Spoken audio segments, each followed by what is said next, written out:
Le sourire ouvre les portes que ni l'intelligence, ni les diplômes et ni certaines compétences ne peuvent ouvrir. Avec un simple sourire, tu donnes de la chaleur à une personne. Un simple sourire, tu désarmes quelqu'un qui voulait faire quelque chose de pas bien. Un simple sourire donne de la chaleur dans une maison. Un simple sourire fait que ta vie va en crescendo. Un simple sourire fait que ta santé est agréable. Parce qu'au fur et à mesure que tu souris, il n'y a pas un moment où tu es dans les pensées négatives pour pouvoir détruire ta personne.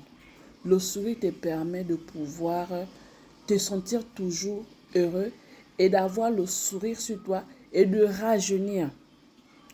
Avec le sourire, les portes te sont ouvertes. Avec le sourire, tu es capable de pouvoir t'asseoir sur la table des rois. Avec le sourire, tu es capable de pouvoir enfoncer les portes qui étaient bloquées pour toi. Avec le sourire, tu es capable de te retrouver de zéro à héros. Avec le sourire, tu es capable de pouvoir avoir un emploi qui était peut-être destiné à quelqu'un d'autre. Avec le sourire, tu fais des merveilles. Contrairement aujourd'hui, lorsqu'on a nos diplômes, et avec l'arrivée de l'IA, l'explosion de l'IA, les diplômes ne servent quasiment plus à rien. Beaucoup de personnes sont diplômées, mais ne font plus rien. Mais ce n'est pas ce qui est plus écœurant. Ce qui est écœurant, c'est que on regarde déjà même dans quelle école tu sors. Je suivais un homme, je crois que c'est un homme important, qui fait des podcasts. Donc les gens l'interrogent et il expliquait quelque chose. Il y a une question qui m'a intriguée lorsqu'on lui a posé la question de savoir que son fils faisait quel cursus, puisqu'il a aujourd'hui 17 ans, il est à l'université. Il a dit fièrement que mon fils se trouve aujourd'hui à Cambridge et il fait, je crois, l'économie. Il dit, il sait, et son fils sait, parce qu'ils ont l'habitude de discuter ensemble, qu'il y a des études aujourd'hui qui ne servent à rien. D'ailleurs, les études ne servent plus à rien. Ceux qui réussiront demain, c'est ceux qui seront dans les établissements, qui sortiront des établissements classés comme meilleurs du monde. Donc, parmi les 20 meilleurs établissements du monde. Ceux qui sortiront de ces établissements-là ont la possibilité, peuvent encore prétendre travailler quelque part demain. Mais le reste des personnes, des diplômés qui sont en train de sortir, ils font des études pour rien. Ça m'a un peu chagriné parce qu'après, il a pris un exemple qui me tient totalement à cœur parce que c'est la formation que j'ai pu faire. Il dit, si mon fils me disait qu'il voulait faire de la sociologie, je dirais à mon fils non. Parce que c'est une perte de temps. Parce que c'est quelque chose qui ne va l'amener nulle part. Parce que ce n'est pas quelque chose, un endroit qui va ouvrir ses portes. Et je me rappelle qu'il y a de cela peut-être déjà une affaire de 15 ans. Il y avait une polémique comme ça déjà où quelqu'un l'avait dit. Je ne sais pas si c'est la même personne, mais ça m'étonnerait parce que ce que j'ai suivi, ça paraît un peu récent. Mais ce que j'avais entendu autrefois, c'était quelqu'un justement qui fustigeait aussi que pourquoi les gens sont dans ce genre de département et autres. Et ces personnes qui étaient dans ce département se plaignaient en disant que c'est parce qu'ils ne connaissent pas ce qu'on fait dans ce département. Mais là n'est pas la question. Ok, on s'informe, on a des connaissances, mais concrètement, qu'est-ce que cela peut apporter à nos pays? Parce que dans cette ère aujourd'hui où l'IA est en train de tout prendre, le monsieur dit que même les études de santé, ce n'est pas la peine de pouvoir conseiller vos enfants de le faire. Tout simplement parce que l'enseignement est caduque. Et c'est qu'eux, ils apprennent sur le tas en mettant toutes les années sur le banc de l'école. L'IA le fait mieux aujourd'hui. Donc, à quoi ça sert de pouvoir continuer à dire aux gens de se former dans le domaine de la santé dans la mesure où l'IA le fait mieux? Donc, c'est des personnes qui vont en train de former et qui seront des chômeurs demain. Ça m'a fait beaucoup réfléchir et j'étais en train de me dire, effectivement, il y a plusieurs personnes qu'on voit aujourd'hui qui ont atteint certains niveaux, tout simplement avec le sourire, tout simplement avec des connaissances ils n'ont pas mis des années sur le banc d'école comme certaines personnes qui font aujourd'hui. Et ils ont des meilleurs diplômes, des meilleurs salaires et une meilleure vie. J'ai regardé une vidéo où un enfant racontait que pendant qu'il était jeune dans la maison avec ses parents lui disaient tout le temps de ne pas faire certaines choses. Éteins la lumière. Après, on a dit bonjour. Après, on a fait ceci. En fait, pour lui, il pensait que c'était agaçant et qu'on l'interdisait de faire plusieurs choses.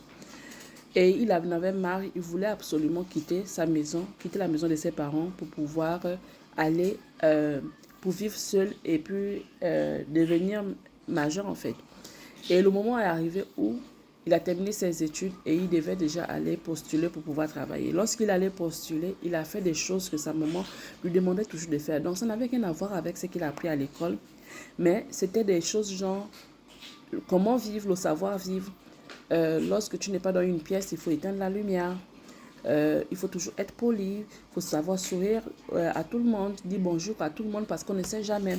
Il faut pas considérer les personnes en fonction de leur apparence. Toutes les personnes s'évadent. Donc quand tu vois, il faut tout... En fait, la maman lui a donné plusieurs conseils et il trouvait ça...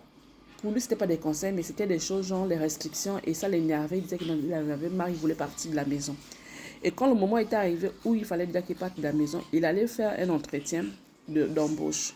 Et quand il allait faire cet entretien d'embauche, avant d'arriver à l'entretien d'embauche, il y a eu des choses qui se sont passées.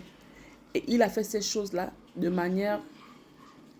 En fait, on ne lui a pas demandé de faire ces choses, mais il a posé ses actes. Il a vu le robinet d'eau qui coulait, qui n'était pas... Il n'y avait personne. En fait, les fleurs avaient fané et le robinet d'eau coulait. Donc, il a pris le tuyau, il a arrosé les plantes et il a fermé le robinet. Il a fait plusieurs choses. Il a vu la lumière allumée vraiment s'il faisait jour. Il a arrêté ces choses. Il a éteint la lumière. Donc, toutes ces choses que sa maman lui demandait de ne pas faire, qu'il pensait que c'était mauvais, ça c'était resté en lui et il a posé ces actes-là avant de pouvoir se rendre dans le hall là où il fallait s'asseoir pour pouvoir attendre qu'on l'appelle et passer son entretien. Lorsqu'il s'est rendu dans le hall, il y avait plusieurs personnes qui étaient assises, qui étaient sur leur téléphone et autres, et lui il était assis. Et arrivé son tour, quand il est allé dans la salle pour pouvoir avoir son entretien, ce monsieur n'a eu aucune question. Seule son attitude, seul son comportement a fait qu'il a eu ce poste. Je crois que j'ai fait une vidéo là-dessus. Donc, le monsieur a eu le poste que toutes ces personnes qui étaient peut-être assises, qui avaient peut-être les diplômes, attendaient, mais cette personne n'a eu aucune question. Et il pose la question à la personne, mais attends, je sais tout, je n'ai pas de questions. Et on lui dit non. Ici, on ne tient pas compte seulement des diplômes des gens, mais on tient compte du comportement des personnes. On tient compte de l'éducation des gens. Donc, à cause de son éducation tout juste, à cause de son comportement, il a eu le poste. Comme pour dire que les diplômes parfois ne servent plus à rien. Et il faut dire que c'est vrai, même lorsqu'on a des diplômes, on devient très arrogant. Donc, ça ne veut pas dire on va rejeter totalement les diplômes. Non, on peut les avoir et avoir certaines compétences. Dans le diplôme seul ne sert plus à rien, dans la mesure où il y en a plusieurs personnes qui ont ces diplômes-là. Donc, en dehors de ce diplôme, est quelque chose que les gens peut-être ne peuvent pas avoir, ou des choses que les gens minimisent, qu'ils ne considèrent plus aujourd'hui parce qu'ils se disent que ça n'a pas de valeur. Ça n'a pas de valeur, tandis qu'il y a des gens aujourd'hui qui pensent que c'est ça ce qui est valeureux. À l'ère de l'IA aujourd'hui, l'IA fait les choses que nous, les humains, nous pouvons faire dans le sens des diplômes que nous avons. L'IA fait ces choses-là. Mais qu'est-ce que l'IA ne pourra pas faire? L'IA ne pourra pas faire probablement ces histoires, genre éteindre la lumière quand il n'y a personne dans une salle. L'IA ne pourra pas arroser, l'IA ne pourra pas faire certaines choses. Et c'est ces compétences-là qui sont plus valorisées aujourd'hui qu'avoir les diplômes.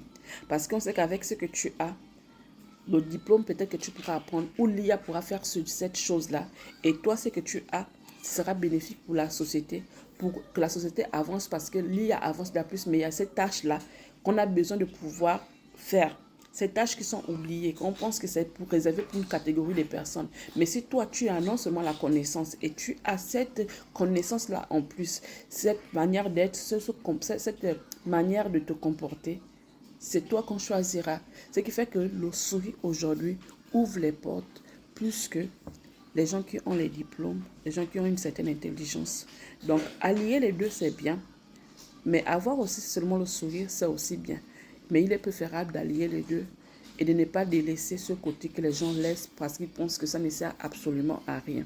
et qu'on peut déléguer ces tâches à des personnes lorsqu'on a plus